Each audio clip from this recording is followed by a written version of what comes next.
Bharatiya Janata party वीबी ग्रामजी bill लेकर आई है। मजदूरों के अधिकार को ख़त्म करने की जो कोशिश है, इसको मजदूरों के अधिकार को बचाने के लिए कांग्रेस अब मनरेगा बचाओ संग्राम कर रही है। इसकी कितनी ज़रूरत है, क्योंकि मनरेगा ने मजदूरों को काम का हक दिया है देश में। ये तो मनरेगा बचाना बहुत ज़रूरी है।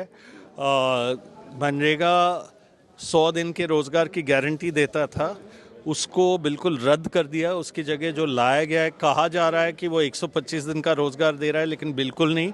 वो जहां ऑन करना चाहे कर सकती है सरकार, केंद्रीय सरकार जहां ऑफ करना चाहती है ऑफ कर सकती है। वो जितना बजट देना चाहती है, पहले तो था जितने लोग काम मांगेंगे 100 दिन तक उनको इतना ही बजट देना ही पड़ेगा कानून में। अब वो हटा दिया, जितना केंद्रीय सरकार देगी उतना ही चलेगा। तीसरा है कि वो राज्य सरकार के ऊपर बोझा डाल दिया, बिना उनसे बात किए पूछे तो मजदूर को ही नहीं मिलेगा काम। एक राज्य नहीं, दूसरे राज्य में पता नहीं कितनी जगह। और उससे ऊपर जो 125 दिन की गारंटी है वो भी राज्य पर थोप दिया कि वो 100% और दे। तो ये तो कोई गारंटी नहीं, गारंटी तो गया, रोजगार गया। और उसके बाद कई चीज़ें, पंचायतों के हक गए काम चुनने के लिए। पंचायत को एक विकसित भारत जो उनका ढांचा है उस अनुसार चलना पड़ेगा। उसमें और भी चलना पड़ेगा कि वो क्या किस किस्म के पीएम गति शक्ति में जाएंगे।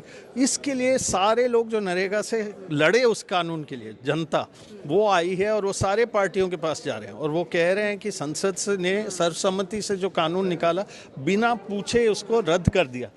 और एक इतना बड़ा दुनिया में एक कानून मिला, ये छोटी बात नहीं है। तो इसीलिए ये यहाँ इकट्ठे हुए हैं, गांव-गांव जाएंगे, गांव-गांव से आवाज़ उठेगी और मनरेगा को वापस लाएंगे, उसको बचाएंगे और उसको ताकतवर रूप में, काम का अधिकार के रूप में पुनः स्थापित करके उसको और जोरों से इस देश में चाहिए। काम ही तो मांग रहे हैं, भीख नहीं मांग रहे। तो काम मांगना, और ये काम हमारे संविधान में है कि आपको काम का अधिकार देना चाहिए।